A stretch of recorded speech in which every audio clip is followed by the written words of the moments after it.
noches. Eh, Bien,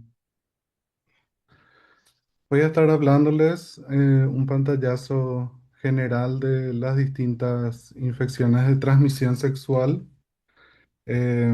Como sabemos, estas enfermedades venéreas comprenden un amplio grupo de patologías, las cuales pueden ser causadas por bacterias, virus y parásitos. Entonces, se pueden clasificar de varias maneras: lesiones ulcerosas, manifestaciones sistémicas y locales, lesiones verrugosas como la infección por HPV y otras manifestaciones cutáneas como el molusco contagioso, el monkeypox, etcétera. Hoy estaré hablando de estas dos, las lesiones ulcerosas genitales y aquellas úlceras con manifestaciones sistémicas.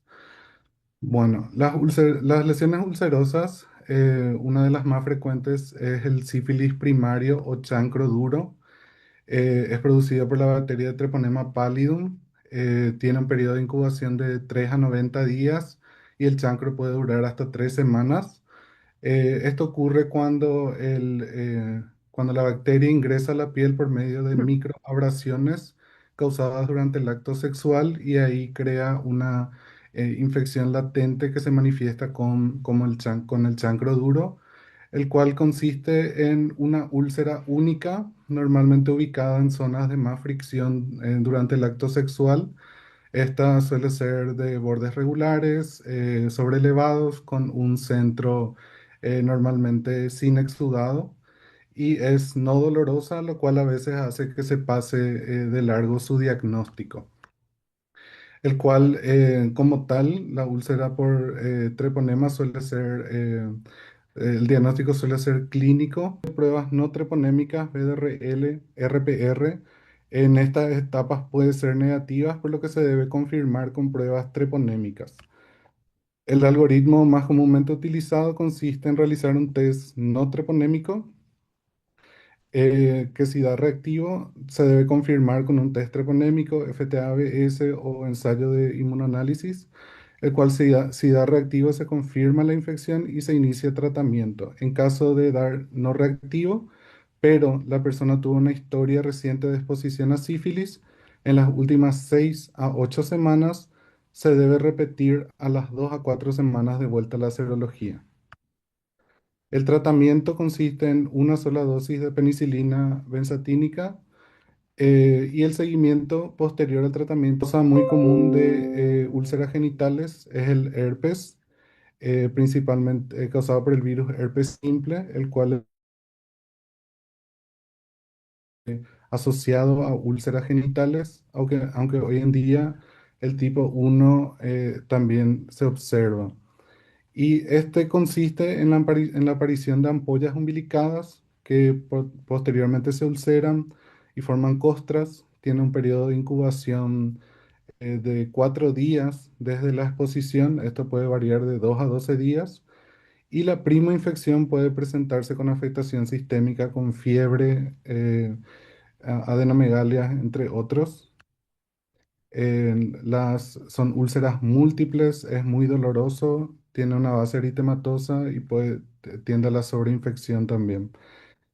El diagnóstico, principalmente clínico por las características de la lesión, se puede realizar amplificación de ácidos nucleicos, es decir, PCR, para confirmar el diagnóstico. El cultivo virológico tiene baja sensibilidad, en especial en episodios de recurrencia, por lo que se prefiere complementar con el PCR. Y la citología, el test de Sank, ya no se recomienda por su baja sensibilidad. Las serologías se solicitan en caso de síntomas o lesiones genitales recurrentes o atípicas con un resultado negativo de PCR o cultivo, cuando el diagnóstico clínico no tiene una confirmación de laboratorio, en el caso del primer episodio de herpes genital y en mujeres embarazadas con riesgo de contraer infección cerca del parto. Las parejas sexuales también deberían realizarse, de pacientes con herpes deberían realizarse las serologías. El tratamiento consiste, en el caso del primer episodio, en aciclovir de 400 miligramos 3 veces por día por 7 a 10 días. Una opción es el valaciclovir y el famciclovir. En un episodio de recurrencia, la dosis varía un poco. El aciclovir se utiliza a dosis de 800 miligramos 2 veces por día por 5 días. Y el valaciclovir, por ejemplo, se puede hacer a 1 gramo por día por 5 días. Y si la frecuencia de la reaparición de las lesiones es muy alta, cada 2 meses, por ejemplo, se puede hacer un tratamiento supresivo ya con aciclovir 400 miligramos 2 veces por día, ya por un tiempo prolongado. Otra causa de úlceras genitales, el chancroide, es una entidad producida por el Haemophilus ducreyi. Tiene un periodo de incubación de 2 a 7 días. Este suele ser una úlcera de bordes definidos pero irregulares, y la base de la úlcera suele tener secreción purulenta. em, la presencia y se acompaña de ganglios linfáticos aumentados de tamaño, que se conocen como bubones, que pueden ser unilaterales y fluctuantes. Ese es un ejemplo de este tipo de úlceras. El diagnóstico suele ser por exclusión de las otras entidades que causan úlceras genitales. Si, por ejemplo, el PCR da negativo para las otras ETS, incluyendo virus del herpes simple, se podría sospechar en este. Y si la presentación clínica es con linfadenopatía regional, se debería sospechar de este diagnóstico. El tratamiento consiste en acitromicina de 1 gramo en una sola dosis, ceftriaxona de 200 miligramos en una sola dosis, o ciprofloxacina de 500 miligramos 2 veces por día por 3 días. El linfogranuloma venéreo es una enfermedad causada por Clamidia trachomatis. Se diferencia de la uretritis por clamidia en que los serobares del linfogranuloma son el L1, L2 y L3. Em, Tiene un periodo de incubación de 3 a 12 días, y este consiste en una enfermedad de dos etapas. La primera etapa consiste en una úlcera genital que cura espontáneamente en cuestión de días, y la segunda etapa consiste en linfangitis, ¿verdad? O sea, una adenomegalias inguinales dolorosas que pueden fistulizar a la piel y pueden inclusive producir secreción purulenta y requerir drenaje. Este es un ejemplo, el signo del surco. Em, Bien, también puede ocurrir una forma anorrectal, que es la más frecuente en nuestro medio y se presenta como una masa rectal con proctorragia, tenesmo, dolor. Puede haber también estenosis rectal, y esto puede inclusive llegar a la fibrosis y provocar estenosis. El diagnóstico se realiza por PCR, por obtención de ya sea secreción vaginal o uretral. En el caso de los hombres se prefiere la primera orina, o sea, el primer chorro de orina. Sí, y otras muestras pueden ser aspirado de la secreción de los ganglios o hisopados faríngeos también. Estos son ejemplos de. Bueno, y el tratamiento consiste en doxiciclina de 100 miligramos 2 veces por día por 21 días, en el caso del linfogranuloma. Como alternativa se puede utilizar acitromicina de 1 gramo una vez por semana por 3 semanas. Luego pasamos a lesiones locales con manifestaciones sistémicas, y acá hablamos de cervicitis y uretritis, la bacteria más frecuentemente asociada a enfermedades de transmisión sexual, una causa importante de uretritis no gonocóxica. Como sabemos, la clamidia es un microorganismo gram negativo intracelular obligado que puede coexistir con otros patógenos que producen ITS. Los serobares que están implicados en la uretritis y cervicitis son los serobares del D a la K, y los serobares L1, L2, L3 son los asociados al linfogranuloma. Eh, en hombres y mujeres produce distintas manifestaciones. En hombres suele afectar más bien la uretra y por lo tanto produce disuria y una secreción clara blanquecina. En las mujeres es el cuello uterino el sitio más comúnmente afectado y en el cual constituye una descarga de secreción purulenta endocervical, sangrado fácilmente inducido, ectopia edematosa. Eh, Puede causar complicaciones tales como epidimitis, prostatitis, enfermedad pélvica inflamatoria, infertilidad y artritis reactiva. De hecho, por ser un patógeno que pasa desapercibido, porque muchas veces la infección es asintomática, igual puede causar estas complicaciones, especialmente infertilidad a largo plazo, por lo cual es importante testear a las personas sexualmente activas por lo menos una vez al año para detectar este patógeno en caso de que de que estuviese asintomático, por así decirlo. El tratamiento se realiza con doxiciclina de 100 miligramos 2 veces por día por 7 días en el caso de cervicitis y uretritis. La alternativa terapéutica es acitromicina de 1 gramo en dosis única o levofloxacina. Em, Puede causar manifestaciones extragenitales como ser conjuntivitis, faringoamigdalitis, aunque la faringitis suele ser menos frecuente en clamidia que en gonorrea. Puede producir perihepatitis como complicación de una enfermedad pélvica inflamatoria que asciende por el peritoneo y puede producir una inflamación de la cápsula hepática. Y la artritis reactiva, que suele ser una entidad postinfecciosa por creación de inmunocomplejos. De hecho, una tríada clásica puede ser la conjuntivitis, uveitis y uretritis cervicitis. Bueno, la sífilis secundaria, continuando con manifestaciones sistémicas de ITS, bueno, aparece 4 a 10 semanas luego del contagio.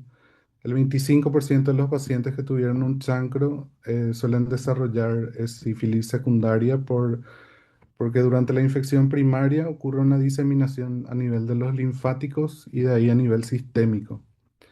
La forma característica, la manifestación característica de la sífilis secundaria es un eritema multiforme que consiste en un exantema no pruriginoso que afecta palmas y plantas de manos y pies y se suele acompañar de fiebre, cefalea, pérdida de peso, mialgias y o artralgias, como se puede observar ahí. La sífilis latente primaria es una infección asintomática. Se detecta por pruebas de laboratorio dentro del primer año de adquirida la infección y se considera que las personas con sífilis latente temprana pueden transmitir la infección mediante lesiones que estuvieron activas recientemente, pero inclusive si ya no están presentes o lesiones activas no detectadas en la evaluación clínica. También puede afectar otros órganos, puede ocurrir afectación del hígado con elevación de transaminasas, puede producir úlceras a nivel del aparato gastrointestinal, encefalitis en el sistema nervioso central, puede producir artritis a nivel musculoesquelético, nefritis, uveitis y afecciones auditivas. El diagnóstico se basa en la utilización de pruebas no treponémicas y su confirmación se realiza con las pruebas treponémicas. Está comprendido el efecto persona que ocurre rara vez en un 1 a 4% de los pacientes y hasta en 10% en personas con infección por HIV, en los cuales la cantidad de anticuerpos supera el límite para que ocurra la reacción de floculación que produce el resultado positivo en las pruebas de reaginina. El tratamiento es también una dosis de penicilina benzatínica. En casos de alergia a penicilina, se puede utilizar la doxiciclina, 100 miligramos 2 veces por día por 14 días. Algunos estudios señalan que se podría utilizar, bueno, se puede utilizar ceftriaxona de 1 gramo por 10 a 14 días. Gonorrea es otro patógeno importante en infecciones de transmisión sexual y es uno de los, digamos, que más están causando resistencia, o sea, está mostrando resistencia cada vez más alta en distintas partes del mundo. Es un patógeno importante por ese sentido y además de que sus manifestaciones a veces son, o sea, de hecho, suele ser asintomático y puede pasar desapercibido y en ese contexto adquiere resistencia.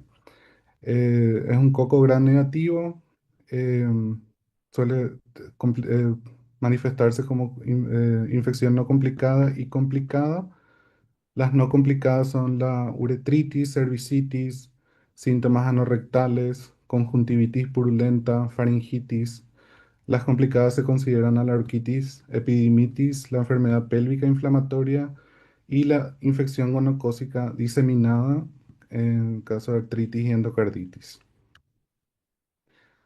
La secreción uretral en el caso de la gonorrea, a diferencia de la clamidia, es que suele ser más purulenta, más espesa y produce más dolor.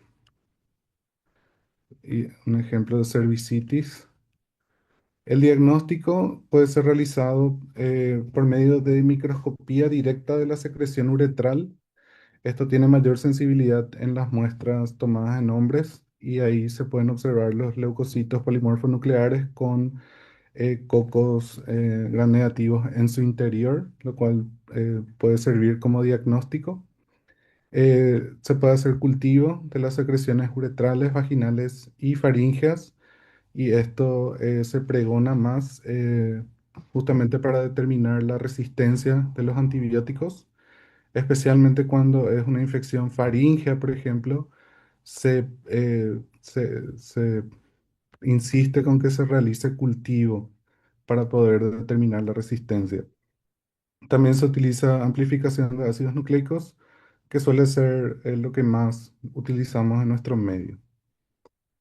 Las muestras recomendadas, en el caso de los hombres, se prefiere el primer chorro de orina sin limpiar la región previamente.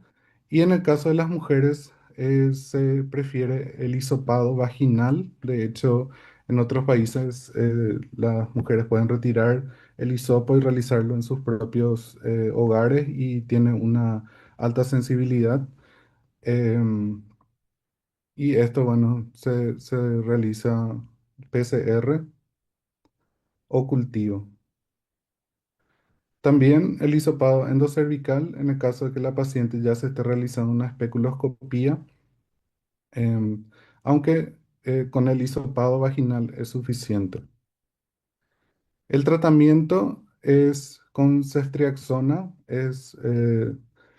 hoy en día se utiliza ya la dosis de 500 miligramos intramuscular en una sola dosis. En países como Inglaterra ya se prefiere utilizar 1 gramo de ceftriaxona directamente por el aumento del SIM que se está observando ya. Eh, Después, en caso de enfermedad complicada, se realiza la ceftriaxona a dosis de 1 o 2 gramos cada 12 o 24 horas, según el foco de infección. Y una alternativa, en el caso de la gonorrea no complicada, es utilizar cefixima de 800 miligramos en dosis única. Y también, como otra alternativa, en caso de que el paciente sea alérgico a las cefalosporinas, se puede utilizar también gentamicina a dosis de 240 miligramos intramuscular, dosis única, más acitromicina 2 gramos por vía oral en dosis única. Esta es una tabla donde se observa la situación en Paraguay en cuanto a la resistencia de la Neisseria gonorrhoeae y casi el 53% de los aislados son resistentes a fluoroquinolona, a la ciprofloxacina, por lo cual no se recomienda su uso hoy en día. Se realiza prueba de cura en toda persona asintomática que haya recibido un tratamiento alternativo que no sea la ceftriaxona y en personas con síntomas que persistan 3 a 7 días de finalizado el tratamiento.